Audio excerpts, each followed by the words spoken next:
ಇವತ್ತು ಮಾಡ್ತಿರೋದು ಸಾಮಾನ್ಯ ಬಿರಿಯಾನಿ ಅಲ್ಲ, ಬಿರಂಜಿ ರೈಸ್. ಒಮ್ಮೆ ಈ ವಿಧಾನದಲ್ಲಿ ಮಾಡಿ ನೋಡಿ. ಇದರ ಸುವಾಸನೆ ಮತ್ತು ರುಚಿ ಖಂಡಿತ ಇಷ್ಟ ಆಗುತ್ತೆ. ನೀವು ನೋಡ್ತಿರೋದು ಊರ್ವನ್ ಕಿಚನ್. ಬನ್ನಿ, ಇವತ್ತು ತುಂಬ ಸುಲಭವಾಗಿ ಬಿರಂಜಿ ರೈಸ್ ಮಾಡೋಣ.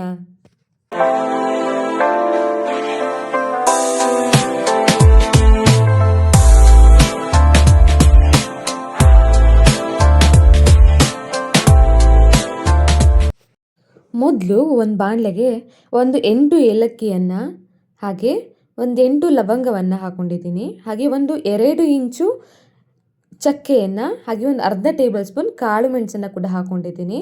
ಹಾಗೆ 2 ಚಮಚ ಧನಿಯಾ ಕಾಳನ್ನು ಕೂಡ ಹಾಕ್ಕೊಂಡಿದ್ದೀನಿ. ಅದರ ಜೊತೆ 2 ಚಮಚ ಜೀರಿಗೆಯನ್ನು ಹಾಕ್ಕೊಂಡು ಲೋ ಫ್ಲೇಮ್ನಲ್ಲೇ ಒಂದು 2 ನಿಮಿಷ ಚೆನ್ನಾಗಿ ಫ್ರೈ ಮಾಡ್ಕೊಳ್ಳಿ. ಅದರ ಪರಿಮಳ ಬರೋವರೆಗೂ ಚೆನ್ನಾಗಿ ಫ್ರೈ ಮಾಡ್ಕೋಬೇಕು. ಯಾವುದೇ ಕಾರಣಕ್ಕೂ ಹೈ ಫ್ಲೇಮ್ನಲ್ಲಿ ಇಡಬೇಡಿ. ಇವಾಗ ತಣ್ಣಗಾದ್ಮೇಲೆ ಅದನ್ನು ನೋಡಿಲಿ ನಾನು ಪೌಡ್ರನ್ನ ಮಾಡ್ಕೊಂಡಿದ್ದೀನಿ. ಇವಾಗ ಕುಕ್ಕರ್ಗೆ ನಾನಿಲ್ಲಿ ಬೆಣ್ಣೆನೇ ಹಾಕ್ಕೊಂಡಿದ್ದೀನಿ. ಬಿರಂಜಿ ರೈಸ್ಗೆ ಮುಖ್ಯವಾಗಿ ಬೆಣ್ಣೆನೇ ಹಾಕಬೇಕು, ತುಪ್ಪ ಅಲ್ಲ. ತುಪ್ಪ ಹಾಕಿರೋದು ಗೀ ರೈಸ್ ಆಗುತ್ತೆ. ಇಲ್ಲಿ ನಾನು ಒಂದು ತೇಜ್ಪತ್ತನ ಹಾಕ್ಕೊಂಡಿದ್ದೀನಿ. ಚೆನ್ನಾಗಿ ಫ್ರೈ ಮಾಡ್ಕೊಳ್ಳಿ. ಇದ್ರ ಜೊತೆ ನಾನೊಂದು ಚಕ್ರ ಮೊಗ್ಗನ್ನು ಕೂಡ ಹಾಕ್ಕೊಂಡಿದ್ದೀನಿ. ಹಾಗೆ ಇದಕ್ಕೆ ಒಂದು 4 ಜಜ್ಜಿದ ಬೆಳ್ಳುಳ್ಳಿಯನ್ನು ಕೂಡ ಹಾಕ್ಕೊಂಡು ಚೆನ್ನಾಗಿ ಫ್ರೈ ಮಾಡ್ಕೊಳ್ಳಿ. ಒಳ್ಳೆಯ ಸುವಾಸನೆ ಬರಬೇಕು. ಇಲ್ಲಿ ನಾನು ಒಂದು ಈರುಳ್ಳಿನ ಉದ್ದವಾಗಿ ಕಟ್ ಮಾಡಿದ್ದೀನಿ. ಅದನ್ನು ಕೂಡ ಇದಕ್ಕೆ ಹಾಕಿ ಚೆನ್ನಾಗಿ ಫ್ರೈ ಮಾಡ್ಕೊಳ್ತಾ ಇದ್ದೀನಿ. ಈರುಳ್ಳಿ ಅನ್ನೋದು ಗೋಲ್ಡನ್ ಬಣ್ಣ ಬರೋವರೆಗೆ ಫ್ರೈ ಆಗಬೇಕು. ಅದಕ್ಕೆ 2 ಹಸಿಮೆಣಸಿನಕಾಯಿಯನ್ನು ಉದ್ದವಾಗಿ ಕಟ್ ಮಾಡಿ ಹಾಕಿದ್ದೀನಿ. ಹಸಿಮೆಣಸಿನಕಾಯಿಯನ್ನು ಜಾಸ್ತಿ ಹಾಕಬಾರ್ದು. ಬಿರಂಜಿ ರೈಸ್ಗೆ ಮಸಾಲೆಯ ರುಚಿ ಚೆನ್ನಾಗಿ ಬರಬೇಕು, ಖಾರ ಮಾತ್ರ ಜಾಸ್ತಿ ಆಗಬಾರ್ದು. ಇದಕ್ಕೆ ನಾನು ಸ್ವಲ್ಪ ಉಪ್ಪನ್ನು ಹಾಕ್ಕೊಂಡಿದ್ದೀನಿ. ನೋಡಿ ಹಾಕ್ಕೊಳ್ಳಿ. ಲಾಸ್ಟಿಗೆ ನೀರೆಲ್ಲ ಕುದಿಯೋವಾಗ ಅವಾಗೂ ಕೂಡ ನೋಡಿ. ಇಲ್ಲಿ ನಾನು 1 ಗ್ಲಾಸ್ ಅಕ್ಕಿಯನ್ನು ತೊಗೊಂಡಿದ್ದೆ ಅಲ್ವಾ, ಸೊ ಅದಕ್ಕೆ 2 ಗ್ಲಾಸ್ ನೀರನ್ನು ಹಾಕ್ಕೊಂಡಿದ್ದೀನಿ. ನೀರು ಚೆನ್ನಾಗಿ ಕುದಿ ಬರಬೇಕು, ಅಲ್ಲಿವರೆಗೆ ರೈಸ್ ಹಾಕಬಾರ್ದು. ಇವಾಗ ನೋಡಿ ನೀರು ಚೆನ್ನಾಗಿ ಕುದೀತಾ ಇದೆ.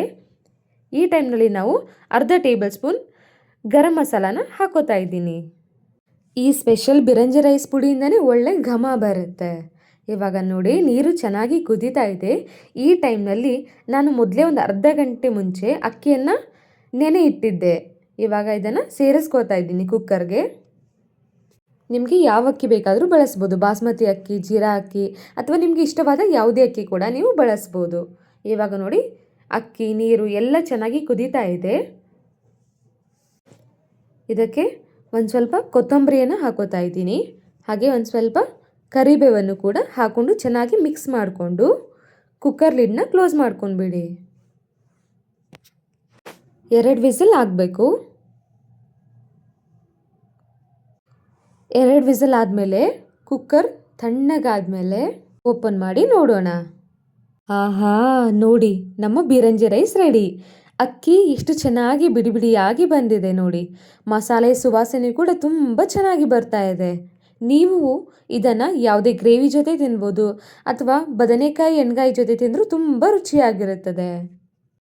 ಒಟ್ಟಿನಲ್ಲಿ ಸಾಮಾನ್ಯ ರೈಸ್ಗಿಂತ ಸ್ವಲ್ಪ ಡಿಫ್ರೆಂಟಾಗಿ ತುಂಬ ರುಚಿಯಾಗಿ ಮಾಡ್ಬೋದು.